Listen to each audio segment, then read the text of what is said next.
3 দিনের জ্বরে আমার শরীরটা এত দুর্বল হয়ে গেছে, তার সঙ্গে মুখের স্বাদ একেবারেই নেই বললেই চলে। তাই বিকেলবেলা বানিয়েছিলাম এই ভেজ আটা নুডলস স্যুপ। তো ভিডিওটা শেষ পর্যন্ত দেখো, আশা করি তোমাদের ভালো লাগবে। তো প্রথমেই কড়াইতে একটুখানি সাদা তেল দিয়েছি। এর মধ্যে প্রথমেই আমি 2 কোয়া রসুন কুচি আর একটা ছোট সাইজের পেঁয়াজ এইভাবে একদম ছোট ছোট করে কুচি করে নিয়েছি। প্রথমেই পেঁয়াজ আর রসুনটা একটু ভাজা ভাজা করে নিচ্ছি। পেঁয়াজের এই বেগুনি কালারটা দেখবে যখনই চেঞ্জ হবে, তখনই এর মধ্যে আমি একদম ছোট ছোট করে কেটে নেওয়া গাজর কুচি দিয়ে দিচ্ছি। গাজরটা একটু তোমাদের ভিডিওতে দেখে মনে হচ্ছে একটু বড় সাইজ, কিন্তু না, অনেক ছোট ছোট করে আমি গাজরটা কুচিয়ে নিয়েছি। এখন গাজরটাও একটু ভাজা ভাজা করে নিচ্ছি। দেখবে গাজরটা একটু কালারটা যখন চেঞ্জ হয়ে আসবে, তার মধ্যে আমি এটার মধ্যে দিয়ে দেব বাঁধাকপি। বাঁধাকপিটা কিন্তু আমি খুব বেশি সরু সরু করে কিন্তু আমি কাটিনি, একটু বেশ চওড়া সাইজ করে কিন্তু এটা আমি কেটে নিয়েছি।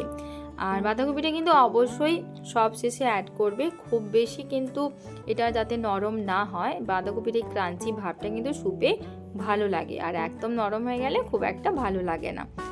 এখন সব কিছু ভাজা ভাজা হয়ে গেছে, এটার মধ্যে আমি এখন দিয়ে দিচ্ছি পরিমাণ মতো জল। এই পর্যায়ে এখনো পর্যন্ত আমি কিন্তু কোনো লবণ অ্যাড করিনি, কারণ লবণ অ্যাড করলে বাঁধাকপি আর পেঁয়াজটা একেবারে নরম হয়ে যাবে, সেটা স্যুপের মধ্যে খেতে ভালো লাগবে না। তাই জল দেওয়ার পরে যখন জলটা একটু ফুটে উঠেছে, তখনই দিয়েছি স্বাদ অনুযায়ী লবণ। প্রথমে 1 ফুট চামচের একটু বেশি আমি লবণ অ্যাড করেছি। এখন এটা ঢাকা দিয়ে একটু সেদ্ধ হতে দেব। আর এইদিকে মেয়ে ঘুম থেকে উঠে পড়েছে, তাই ওর বাবাকে বলেছিলাম একটু চালের গুঁড়ি বার করে রাখতে।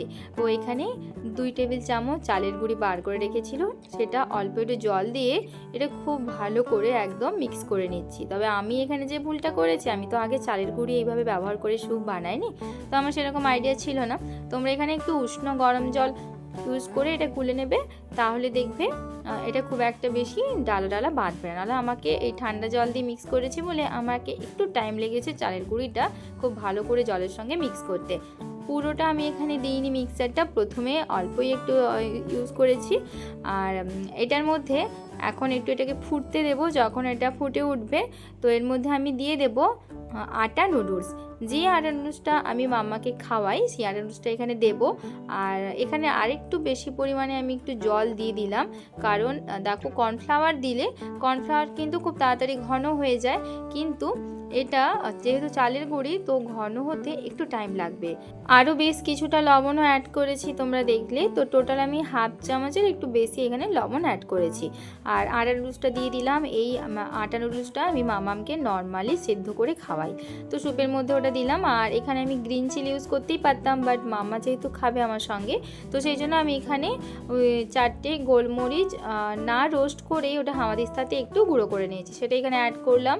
এবং স্যুপটা কিন্তু ফুটে উঠেছে, আর নুডলসটাও কিন্তু বেশ ভালো করে সেদ্ধ হয়ে উঠেছে। তো পরে আমি আরেকটু ওই চালের গুঁড়ির মিক্সারটা একটু অ্যাড করেছিলাম, 1 চামচের মতো একটু মিক্সার অ্যাড করেছিলাম। এখন চালের গুঁড়িটা ঘন হয়ে গেছে এবং খুব ভালো করে কিন্তু কুক হয়ে গেছে। আর নামিয়ে নেব। নামানোর ঠিক 10 থেকে 20 সেকেন্ড আগে একটুখানি আমি বাটার দিলাম, আর দিয়েছি লেবু রস। লেবু রসটা কিন্তু অবশ্যই ব্যবহার করবে, এটা কিন্তু স্যুপের টেস্টটা অনেকটাই এনহান্স করে। আর বাটারটা কিন্তু প্রথমে না ভেজে, সবজিগুলো বাটার দিয়ে না ভেজে যদি নামানোর আগে বাটারটা দাও, তাহলেও কিন্তু স্যুপের টেস্টটা অনেকটা বেস্ট হয়। আর এখানে কিন্তু আমার স্যুপটা একদম রেডি হয়ে গেছে, আর আমি এটা নামিয়ে নিচ্ছি একটা পাত্রের মধ্যে। আর দারুণ খেতে হয়েছিল এটা, বাচ্চারাও নিঃসন্দেহে খেতে পারবে। বাচ্চাদের কর্নফ্লাওয়ার দেওয়াটা অতটা সেফ নয়, তবে চালের গুঁড়ি দিয়ে এইভাবে স্যুপ বানিয়ে নিতে পারো। বাচ্চা থেকে বড় যে কারোরই শরীর খারাপ অবস্থায় এই স্যুপটা তোমরা বানিয়ে দেখতে পারো, এবং তাছাড়াও নর্মালি তোমরা বানিয়ে দেখতে পারো, খেতে ভীষণ সুন্দর হয়।